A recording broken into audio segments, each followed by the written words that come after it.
Okay. So, good evening, everyone. Thank you for joining us tonight.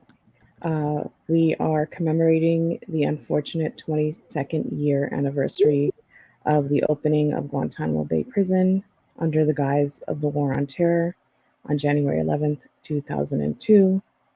And every year, there is a group of organizers, activists, advocates who come together to organize events, rallies, protests, political education events to make sure that the men who remain at Guantanamo know that we're still advocating to close the prison and to help them be released, and also to show our support to the men who have been released but continue to live precarious lives as a result of the US abandonment of basically their predicament.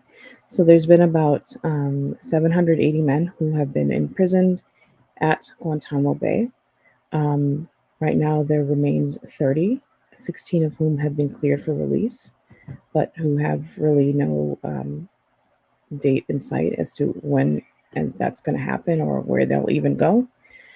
So again, today we remember those men who continue to be in detention, and all of the men who've been impacted by the brutal incarceration and torture at Guantanamo Bay Prison. So we'll be reading a litany called "Together We Will Abolish Guantanamo: A Litany for Freedom," and I'm excited to be joined by some of my amazing friends, including Ali McCracken, Pam Campos Palma, Shireen Yusuf, and Lula Matute. So we're just going to go ahead and read the litany, and we hope that you will follow along with us and take this litany to spaces and places where you happen to be, where you can raise awareness of the men at Guantanamo.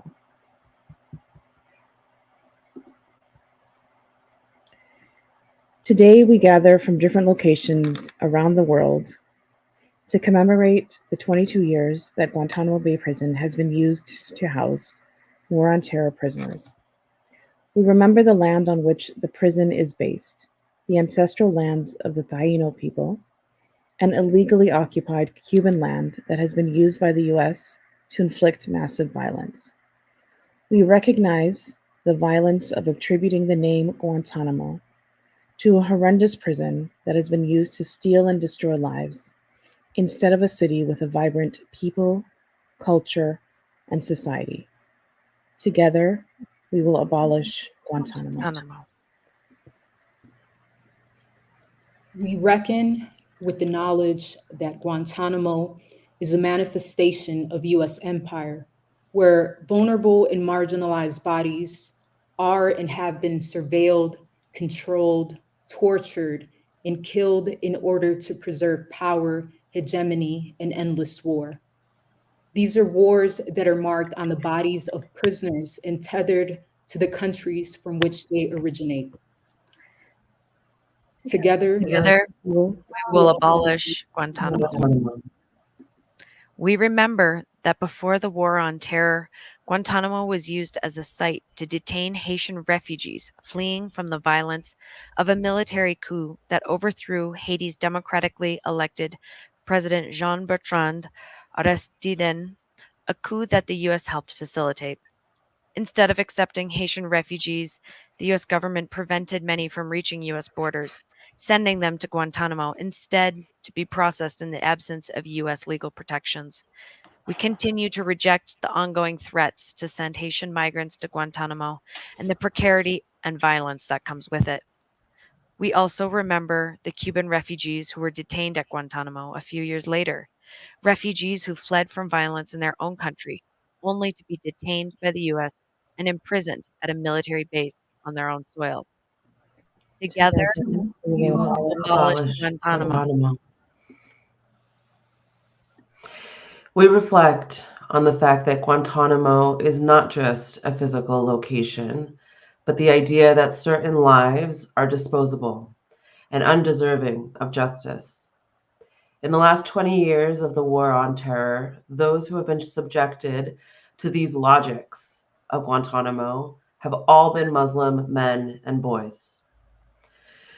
We stand witness to this injustice and categorically reject the U.S. commitment to a version of national security built on the dehumanization of Muslims.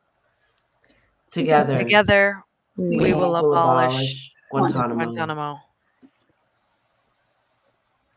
Today, we gather to mourn the detention, past and present, of the Muslim men and boys at Guantanamo and the reality of their detention.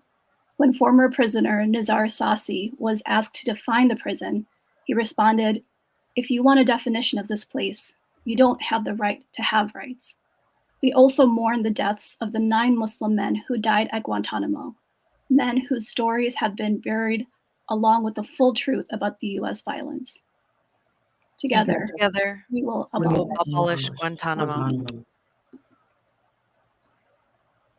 Together, we gather to affirm our support for the rights of Guantanamo prisoners, past and present.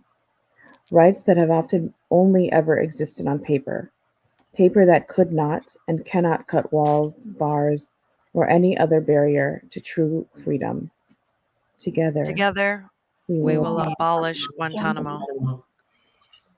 We denounce the false legal system that has rendered Muslim prisoners summarily guilty, including those who remain detained at Guantanamo and those who have been released. Rather than adjudicating prisoners' cases on the possibility that they could ever be innocent, they are instead adjudicated on the basis of how much an imagined threat they pose to the United States. Together, we will abolish Guantanamo. We challenge the construction of Muslim prisoners as inherently violent and terroristic, constructions that the United States has used to justify and legitimize the infliction of egregious state violence at Guantanamo and beyond. Together, we will abolish Guantanamo. We stand in solidarity with prisoners, resistance and their fight for autonomy, self-determination, and an end to the injustice that has forced so many to the edge of death in order to reclaim life.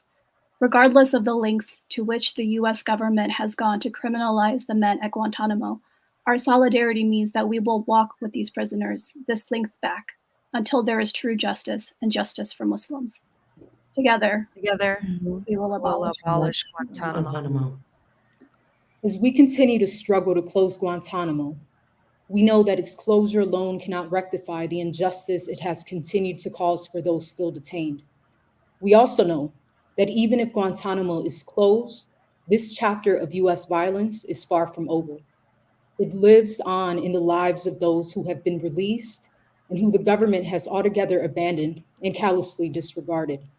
No matter how the US has marked these men, we bear witness to their courage and spirit, especially in daring to hold close to their Muslim identity, the reason they were targeted in the first place.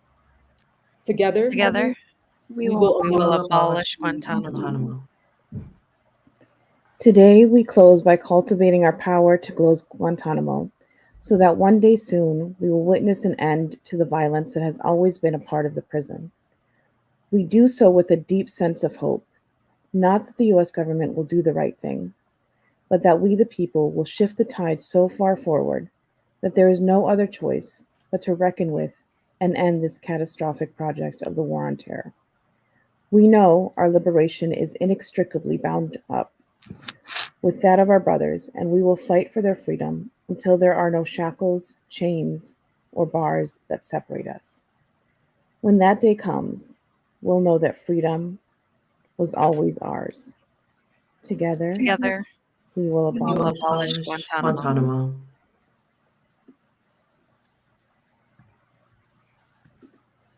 Thank you all so much for joining, and thank you to all of you, my friends, dear friends who helped read this litany.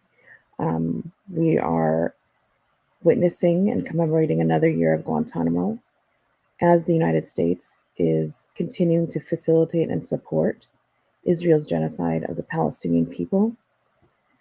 So this is not only about ending the violence of Guantanamo, it's about ending all of US state violence that continues to terrorize our communities domestically and across the globe.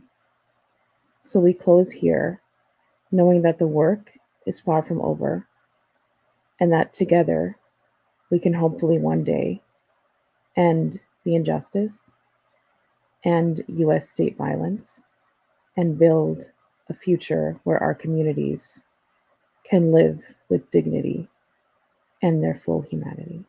Thank you all so much, and good night.